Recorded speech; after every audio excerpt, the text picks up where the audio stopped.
Right now at 6, Jasper County authorities respond to an early morning disturbance in Joplin that leaves one man dead. And we've got ourselves a cold and breezy start to the day. Cloudy skies out there as well. We'll take a look at that forecast, get you out the door coming up. Plus, the Kansas State Fire Marshal announces the death of another victim in a Chanute apartment fire, as well as the cause of the fire. The 4 states' most watched news starts now. Good morning, 4 states, and welcome to the KOAM Morning News. It's 6 a.m. I'm Elise Noe.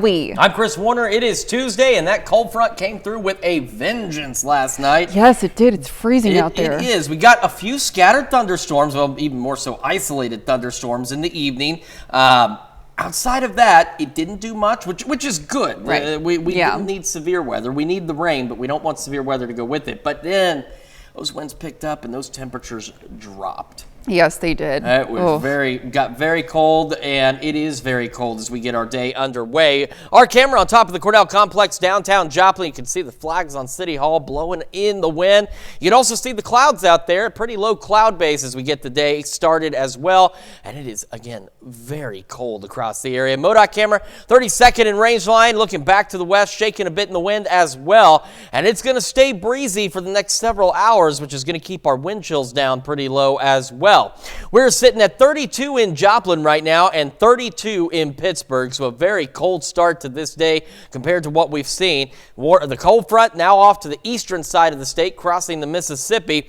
And around the region, we are still in the low to mid 30s for our temperatures out there, so still a very cold start for us, nonetheless well below where we should be, and the upper teens beginning to return. Yates Center wind chill of 19. Otherwise, check out Anderson now sitting at 18. Wind chills now upper teens, low 20s, so a very cold start. You're going to want to bundle up, and you're going to want to bundle the kids up as they get on the bus this morning. 31.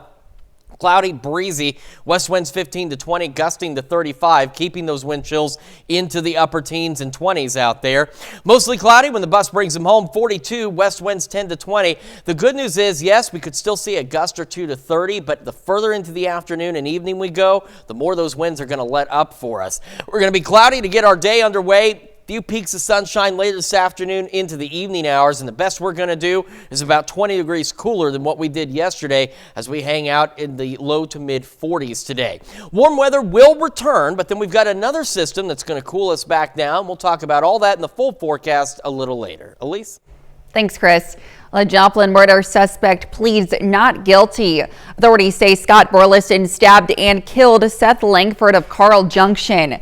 The incident happened on March 2nd. Burleson faces charges of second-degree murder, first-degree robbery, and 2 counts of armed criminal action.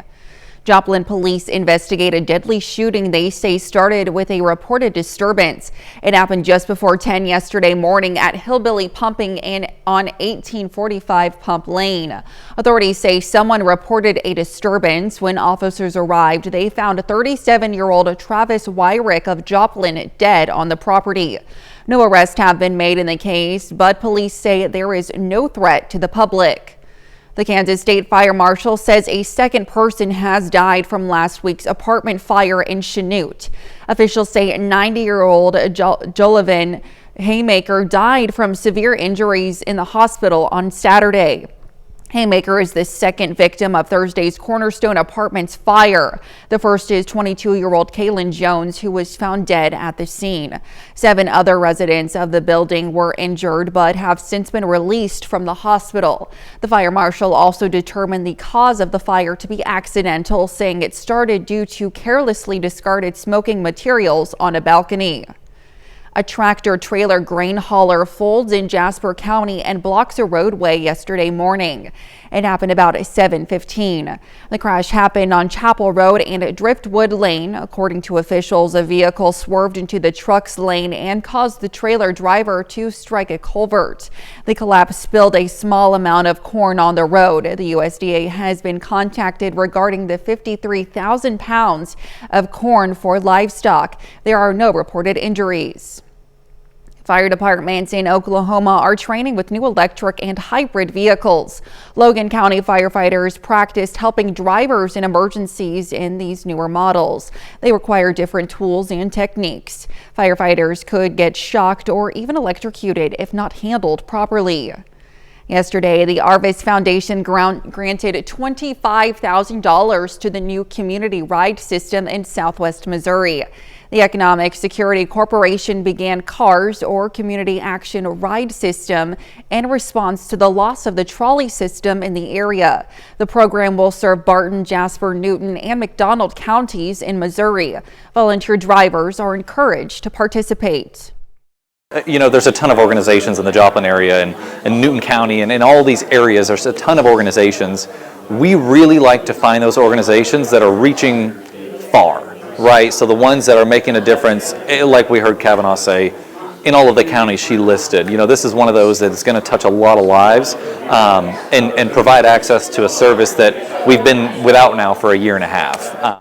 The program is set to launch in May, but the community is invited out to a free event on April 13th revolving around the new program. For more information, including signing up for the service or volunteering to drive, head on over to our website. Of course, that's KOAMnewsnow.com.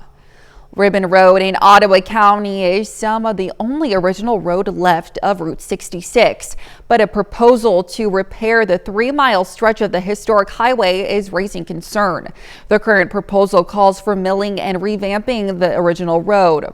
Repaving rather. Miami City and Ottawa County officials, as well as state agencies and Route 66 associations, are involved in the discussions. Those arguing against the proposal say it would destroy history. So there's been different views on how that should be preserved. Our view as a city is to preserve it as is and keep those original pieces of the Ribbon Road. Milling them, feels like kills them. Miami officials say they have another meeting scheduled to discuss the future of Ribbon Road. When we visited Ribbon Road yesterday, we noticed it looked different than it did last week. As you can see, the road is now covered with dirt and gravel and little pavement is visible. Miami officials say they were unaware of work being done, but hope it is dirt laid down to help preserve the road as the proposal is discussed. We reached out to an official with the Oklahoma Department of Transportation to confirm what work is being done. We have not received a response. And that's a look at this morning's top stories and weather in our first 7 minutes, coming up on the KOAM Morning News. The Francis Scott Key Bridge in Baltimore has collapsed after a large boat collided with it. Plus, new questions about why federal authorities raided 2 homes owned by Sean Diddy Combs yesterday. And Chris Warner returns with another look at your Tuesday forecast. You're watching the KOAM Morning News. We'll be right back.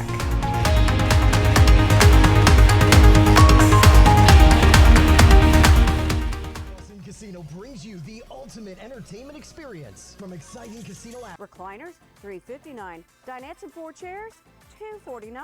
Come save with K. Furniture and more. 32nd and Range Line. Topping Nation Watch this morning, a portion of the Francis Scott Key Bridge in Baltimore has collapsed after a large boat collided with it. A fire official said authorities were trying to rescue at least 7 people. A video posted on X showed a large vessel crashed into the bridge, catching on fire and causing multiple vehicles to fall into the water below. The Baltimore mayor and the county executive said emergency personnel were on scene and rescue efforts were underway. The Maryland Transportation Authority posted that all lanes were closed. Elon Musk's lawsuit targeting a watchdog group for its critical report about hate speech on X has been tossed out in federal court.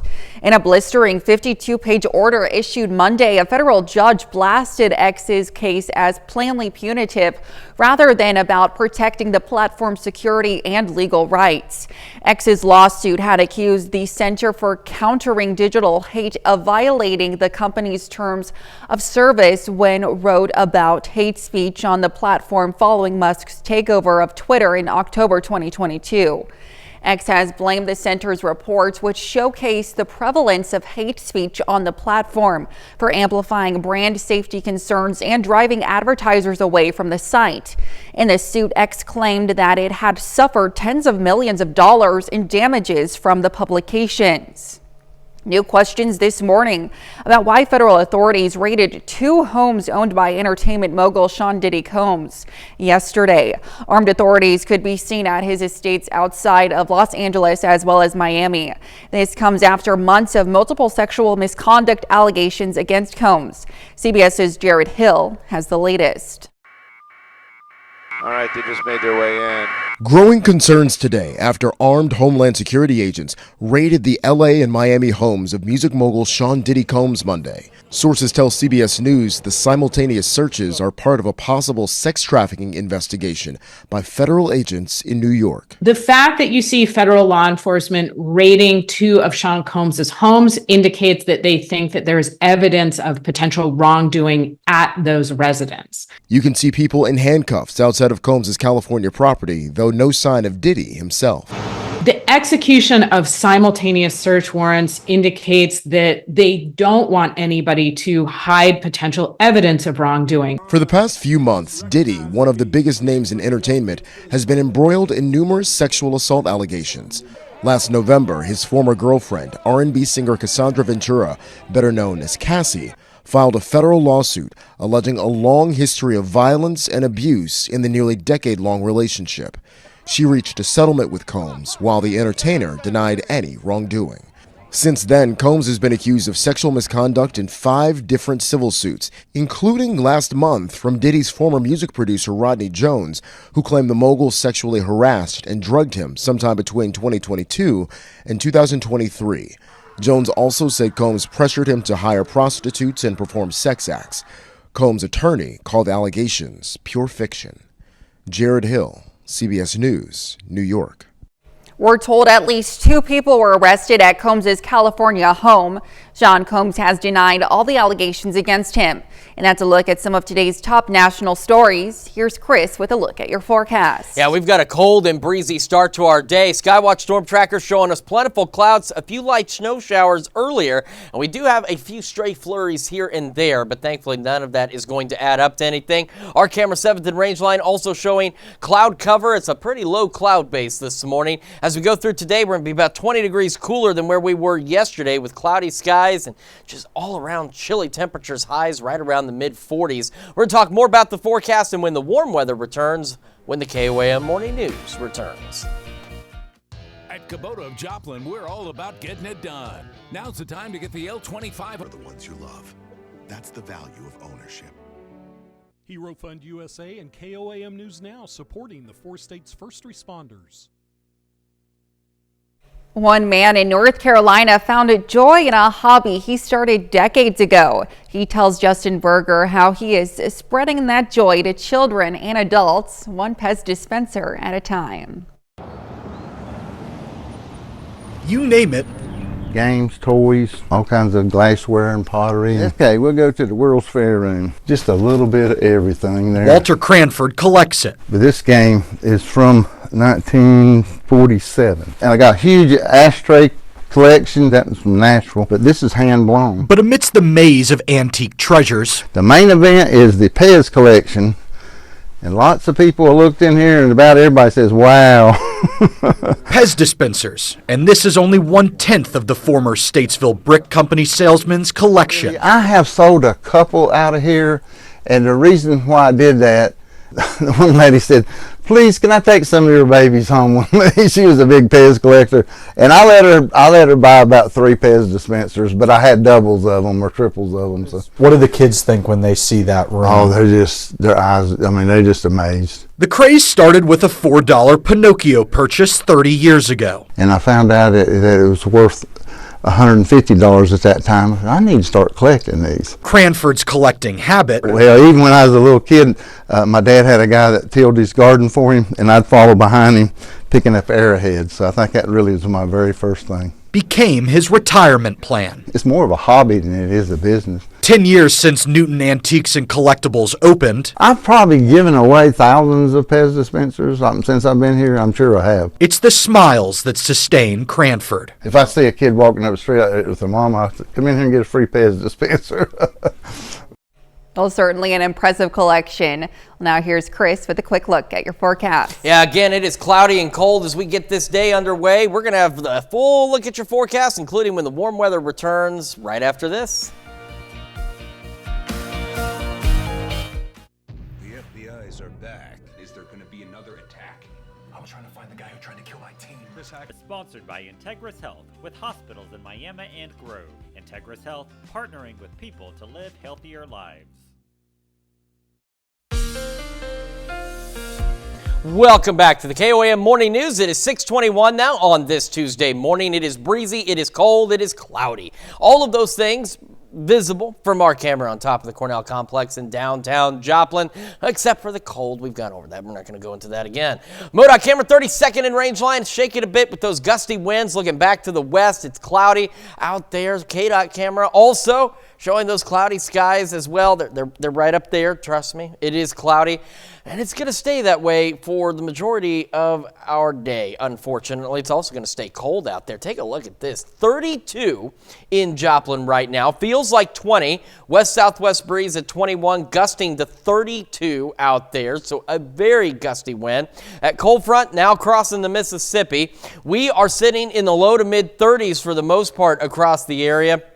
However, you factor in that gusty wind, and we've got wind chills upper teens and low 20s out there, so a bitterly cold start to the day. You absolutely want to bundle up before you head out the door. Make sure you bundle up the kids before they head out the door as well, because it's not going to warm up a lot today. We're going to be cloudy, breezy through the morning, 34 by 11 o'clock, with these gusts still pushing 30, 35 miles an hour out there. Now, some good news is the winds will ease up a bit as we head later into the afternoon. They still could occasionally gust upwards of 20, but it'll be a lot better than where we're sitting now. Unfortunately, the temperatures don't really do a lot. In fact, we're about 20 degrees cooler today than we were yesterday, making it about 45. Some of us could see a few peaks of sunshine, so we'll go mostly cloudy out there. Mostly cloudy, cold through the evening.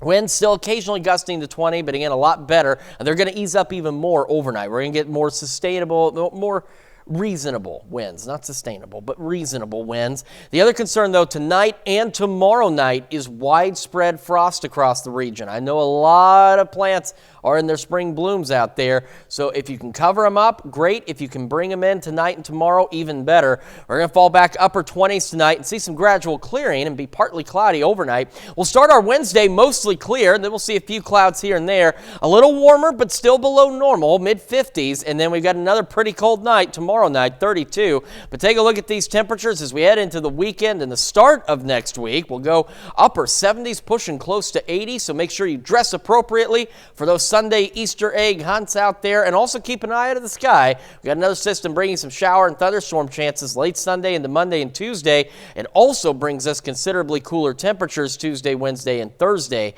of next week. So enjoy this weekend, because another cool down on the way. That's Check Your Forecast. Now we're send it over to Elise with Health Watch.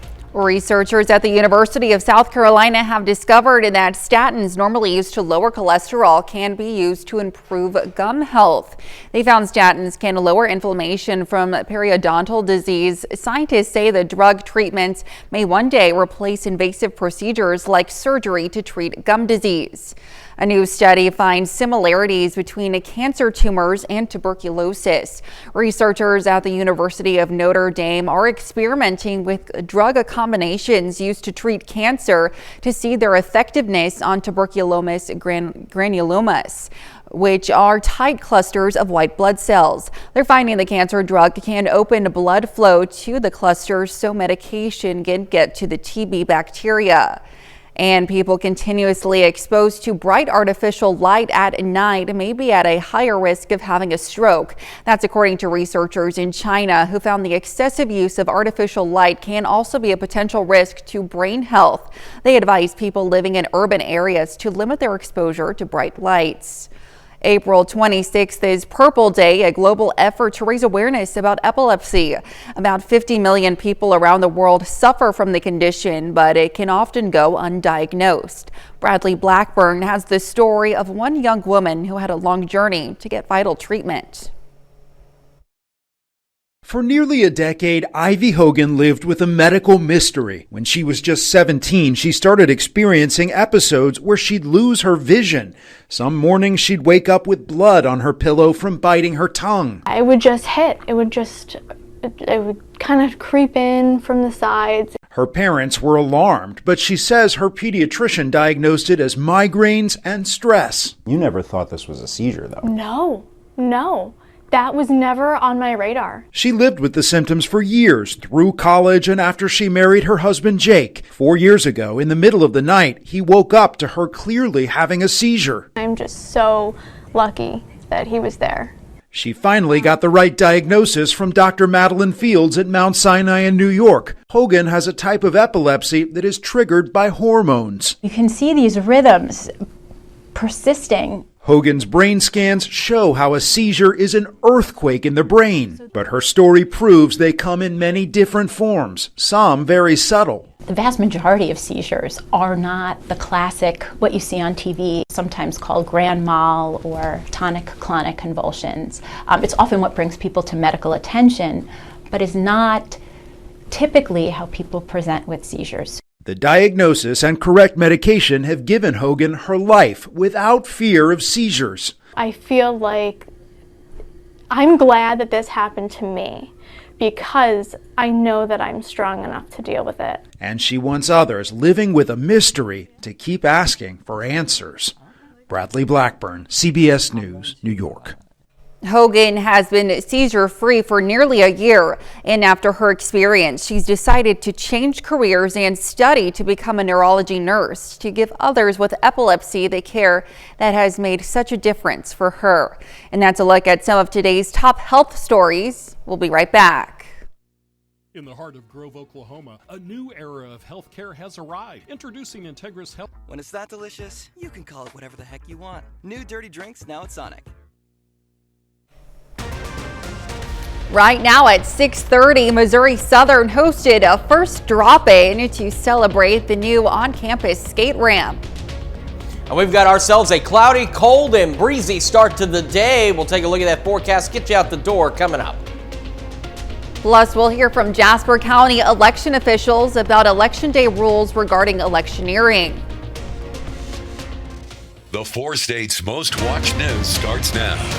Good morning, 4 states, and welcome to the KOAM Morning News. It's 6:30. I'm Elise Snowy. I'm Chris Warner. It is cold outside. Freezing, as we've been saying. It's cold. Literally freezing outside. In fact, it's cold. a little below freezing in some locations because that cold front, it was exactly that. It was definitely. I mean, in the summertime we get a cold front, so we go from like 90 to 70, and that feels good. That feels great. You know, but we're still in that transitionary period here, so a cold front sometimes really is just that. Yes. Let's take a quick look outside from the MoDOT camera 32nd and range line in Joplin, looking back to the west. It looks okay, but it certainly does not feel that way. In fact, how does it feel? Well, very cold. Freezing. Joplin and Pittsburgh right now, and you can see the MoDOT camera there, 20th and range line has been shaking in the wind out there. We still have those gusty winds to contend with. That cold front crossing the Mississippi. We are left in the low 30s, maybe even getting close to the mid-30s for some of us, but it is a cold start. But these temperatures mean nothing once you factor in those wind gusts of about 30, 35 miles an hour, putting our wind chills upper teens, low 20s out there. So as the kids get on the bus this morning, they definitely want to bundle up because it is going to be downright cold. 31 when the kids get on the bus. Cloudy, breezy, west wind 15 to 20 with those gusts upwards of 35 miles an hour. When that bus brings them home, we are mostly cloudy, west wind 10 to 20. Still some occasional gusts to 30, but again, as we head further into the afternoon, the good news is those winds at least will begin to ease up a bit for us. We're only going to be 42 when the bus brings them home. We are looking at highs topping out at about 45 degrees out there. Some of us may start to see a few peaks of sunshine here and there as we head into the afternoon and evening. We are otherwise mostly cloudy and upwards of about 20 degrees colder today than where we were yesterday. But worry not, we're in that transitionary period from winter to summer here in the 4 states. Warmer weather will return. We'll talk about all that in detail with your full forecast a little later. Elise? All right, we'll check in with you soon, Chris. The Missouri Department of Conservation wants to remind people to leave wild baby animals alone. Chances are if you encounter a wild baby animal in its natural setting, the parent isn't too far behind. While the inclination is to do a good deed, experts say interacting with the baby animal is one of the worst things people can do. I know the internet is full of tales of stories about how people may have raised baby squirrels or baby birds or baby whatever. But there are also a lot of stories that didn't make the internet. And those are stories that ended with the death of the young. Experts say trust the parent of the baby animal to know what it's doing. According to Missouri state statute, electioneering is not allowed within 25 feet of polling sites, meaning no clothing, buttons, or signs that promote a political candidate or stance. If you happen to be wearing a shirt breaks election engineering rules, poll workers will ask you to change or turn the shirt inside out. Jasper County Clerk Charlie Davis says these rules don't just apply to what's on the day's ballot. To barrage them with a bunch of signs and literature while you're standing in line to vote kind of gets a little bit frustrating. Missouri's municipal election date is April 2nd. There are items on the ballot in all southwest Missouri counties. There's also an election in Oklahoma that day. The Downtown Joplin Alliance put out the call on Facebook yesterday for, quote, developers and innovators in reference to the Joplin Union Depot. Solicitations are now being sought for redevelopment of this historic piece of Joplin's past that has sat vacant for decades. Interested parties or developers have until May 31st to submit their solicitation of interest. We have more information on our website, KOAMnewsnow.com, including how to download your own solicitation of interest packet. Well, you might see a lot more skateboards at Missouri Southern. The university yesterday hosted a first drop-in to celebrate the new on-campus skate ramp. MSSU alumnus Nathan Bemo founded the American Ramp Company and wanted to give back to his alma mater, so his company built a ramp. We worked with the school in checking out different areas of the school and talked about, where it could work best. But ultimately, they chose the site, which is great. I think is a great spot for the ramp to be. The ramp is located by McCormick Residence Hall. 1 in 7 people face hunger in the Ozarks. That's why Ozarks Food Harvest is thankful for an annual special Easter time donation yesterday. Opal Foods out of Neosho donated more than 200,000 eggs to the charity. Fresh eggs are one of the most requested items from the food bank because they have high protein content, nutrition, and versatility. Ozarks Food Harvest says it's difficult to get protein-dense foods, and this donation will be a huge help. Storing is not the issue, and distributing is really not the issue.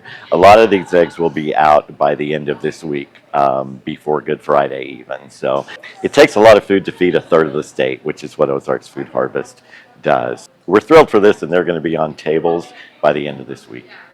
Opal Foods has been making this donation since 2008. And that's a look at our top news stories coming up this half hour on the KOAM Morning News. Maui is open and local businesses say they need more tourists for an economic recovery.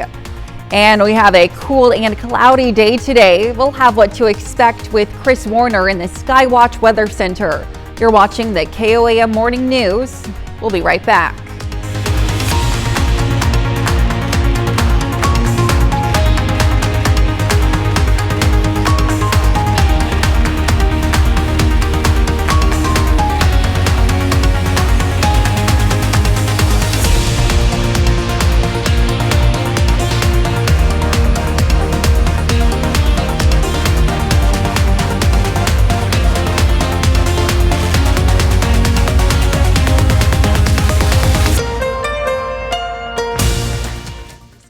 Toyota. 5% APR for up to 60 months on some of our favorite Toyota models.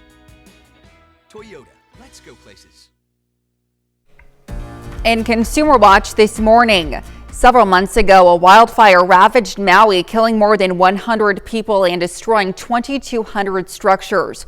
While it will take several more years to rebuild, most of the island is open, and local businesses say what they need now is more tourists for an economic recovery. CBS News correspondent Wendy Gillette reports from Maui. There's no shortage of hugs these days for Caleb Hopkins, co-owner of Mala Ocean Tavern on Front Street in Lahaina, where most structures were lost last August in the devastating Maui wildfire. You can see the path. It went just right around us. You know, it's just a miracle that it's still here. The 24-table tavern reopened in February next to the crashing ocean and steps away from the burn zone, where a checkpoint keeps people out. Inside, laughter has returned to the restaurant, known for its oyster shooters and ahi bruschetta. It's giving people a little piece of history back. Co-owner Javier Barberi lost his home in Lahaina, as did many of the staff, but all were eager to return to work. To be able to reopen is a sign of hope for other restaurants, other businesses. Hope is also on board Trilogy excursions, sunset, and whale watching sales.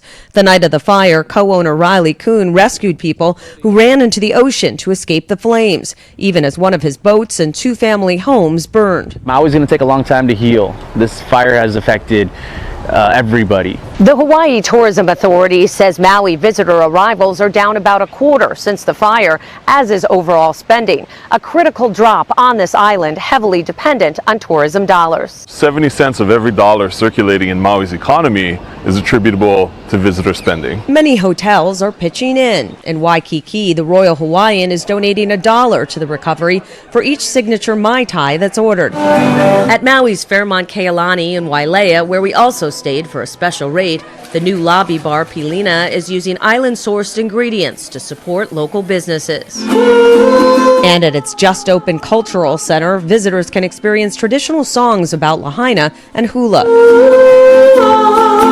My biggest message and invitation to everyone is just to come with respect and a desire to understand. To that end, tourists are advised to not ask locals about their personal experience during the fire. Mala Ocean Tavern added a sign with the request. We're here to put on our brave face and smile and have fun and get back to normal. It's a new kind of normal on an island where the Hawaiian spirit continues to shine.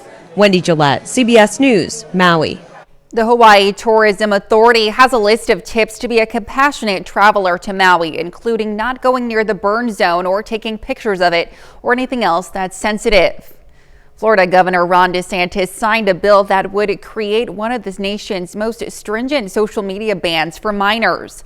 The bill, which is expected to face legal challenges, would ban social media accounts for children 14 and under.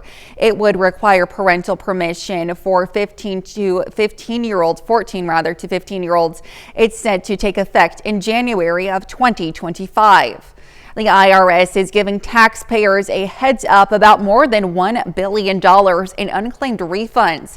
The IRS says about 940,000 people in the U.S. have until May 17th to submit tax returns for refunds from tax year 2020. The average median refund for that year is $932. The price of a single banana at Trader Joe's has held steady at 19 cents for more than 2 decades. But now the grocery chain is raising the cost to 23 cents a piece. Trader Joe's didn't cite the reason, while industry experts at the World Banana Forum this month said banana prices around the world were very likely to rise due to climate change. And that's it for Consumer Watch. Now here's Chris with another look at your forecast. Yeah, we've got ourselves a cold and breezy start to the day. This is our camera on the Cornell Complex downtown Joplin. And we've got those low clouds out there, and as you can see by the flags on City Hall, quite breezy. MoDOT camera 32nd and range line looking back to the west, again swaying a bit in those gusty winds out there. Right now in Joplin and Pittsburgh, both sitting at freezing right at this point with those cloudy skies. And once you factor in the winds, it's worse than than what it is already. We're in the low 30s across the region as we get the day underway. But again, those gusty winds added into these already cold temperatures makes it feel much colder. Upper teens, low 20s out there for those wind chills. So kids getting on the bus, definitely bundle them up as it's going to be 31, cloudy, west winds 15 to 20, gusting upwards of 35 miles an hour. When that bus brings them back home, mostly cloudy, 42, west breeze 10 to 20. Still could see some occasional gusts to 30, but the good news is as we head into the afternoon, those winds are going to start to ease up a bit for us, and they'll be even calmer as we head into the overnight hours. We'll have another look at your forecast, including when the warm weather returns again, and it's just about time to celebrate birthdays and anniversaries. All that is coming up after the break, but first, let's see what's happening on CBS Mornings. I'm Tony DeCopel. Coming up on CBS Mornings, C.J. Rice. He spent a dozen years in prison for a crime he didn't commit. He's free now, however, and he's going to join us in studio along with the doctor who always believed he was an innocent man. That is coming up on CBS Mornings. It's Wayside Furniture's big spring sale, and it's going on now. It's big. Big savings in every department throughout the store. Big selection of Lazy Boy and Flex Steel recliners at fantastic prices. Sale prices on all mattress sets. And anything purchased from our showroom floor can be Galena, Kansas. Time for some Tuesday birthdays here in the 4 states. We're going to start in Columbus with Grayson Davis celebrating birthday number 7. Happy birthday, Grayson. And a happy birthday to Nevaeh Sharon, who turns 8 today from Lamar. It says, "We love you, Mom, Dad, and Jackson." And in Carl Junction, London Huffman, celebrating birthday number 10. It says, "Mom, Dad, and brothers love her very much." Happy birthday, London.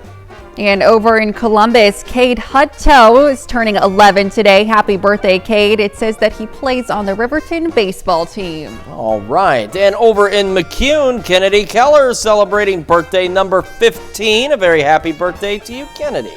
And a happy birthday to Danielle Crockett, turning 34 from Lamar. It says, "Happy birthday to my baby girl from Mom, Grandpa, Devin, and Connor and Finn. We love you." And in Edna, Matthew Barnett celebrating birthday number 40. Happy birthday. And happy birthday to Tess Wadden from Weir, who's turning 55 today. And in Chanute, Thomas Cloak celebrating birthday number 74. Happy birthday, Thomas. And a happy birthday to Bill Swezzy, who's turning 92 from Mulberry today. And in Columbus, Jennifer Coberly celebrating another year wiser, pictured there with her dog Teddy. Happy birthday. And happy birthday to Pat Somerville from Chanute. It says, "Thank you for all you do. Love your family."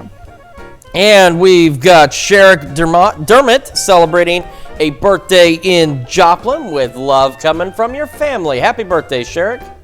And Jeff and Tessa Clark in Columbus, Kansas are celebrating their 30th anniversary. Happy anniversary to you too. And our very own Cody Santana, one of our technical media operators, celebrating another year wiser. Cody and I worked closely on the weekends for a very long time, and it was always great. Anytime I had some kind of weird request or wanted to do something different with the newscast, he was like, okay. He very rarely said no. Yeah. He's like, we'll find a way to do it. So very happy birthday to you, Cody. Yes, Cody's great. Happy birthday, Cody. And continuing our birthday list with Heather York from Crestline. Happy birthday, Heather. And in Baxter Springs, Robert Wells celebrating a birthday today. A very happy birthday to you. That's another fantastic list of birthdays and anniversaries. We love both of those. And we would like you to send them to us. Elise, how can they celebrate with us? Go ahead and submit them to birthdays@KOAMnewsnow.com. Be sure to include any messages or photos that you'd like to include, and be sure to meet the deadline at the bottom of your screen. All right, now let's take a look outside. Thankfully, we don't have to open a window here in the studio to look outside. We have cameras outside. This is our camera on top of the Cornell Complex, downtown Joplin. As daylight comes out, you can still see all those clouds out there. It's still very breezy as well as we get this day underway. MoDOT camera 32nd range line. Look at that thing go with these gusty winds. So not only is it cold just already because of that cold front, but those wind chills even worse out there. KDOT camera on 69 just south of Pittsburgh, looking pretty good as well. We've got cloud cover overhead and, of course, very chilly temperatures. Clouds from 7th and range line as well. 32 in Joplin. Feels like 20 The west-southwest breeze at 21, gusting to 32 out there. Temperatures around the region are on the cold side as well. We are in the low 30s across the area, and we've got that gusty wind, so these low 30s don't mean anything because our wind chill's upper teens and low 20s. So we're 10 to 12 degrees colder out there with the wind chills than just with the regular air temperature. And that cold front, again, really knocked things down out there and has brought some very gusty winds back behind it. As we get our morning started, we are going to be cloudy. We're going to be breezy, 34 by 11 a.m. So you can see temperatures not really moving all that much. There's the good news, though. These winds will eventually start to ease up by this afternoon and overnight. And the warm weather will return once again to the 4 states. We'll have one more look at your forecast plus the 7-day and, of course, the news you need to know right after this. And when we make the switch over to Fox 14 at 7 a.m., we're going to hear how one organization in Washington is using guitars to help keep kids safe from violence.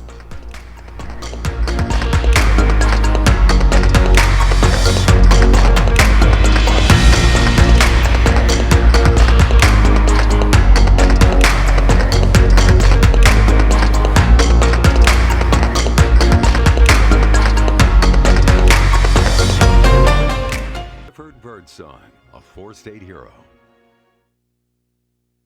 Well, here's a check of today's top headlines, the news you need to know before you head out the door. The Kansas State Fire Marshal says a second person has died from last week's apartment fire in Chanute. Officials say a 90-year-old Jollivan Haymaker died from severe injuries in the hospital on Saturday. The first is 22-year-old Kaylin Jones, who was found dead at the scene. The fire marshal also determined the cause of the fire to be accidental.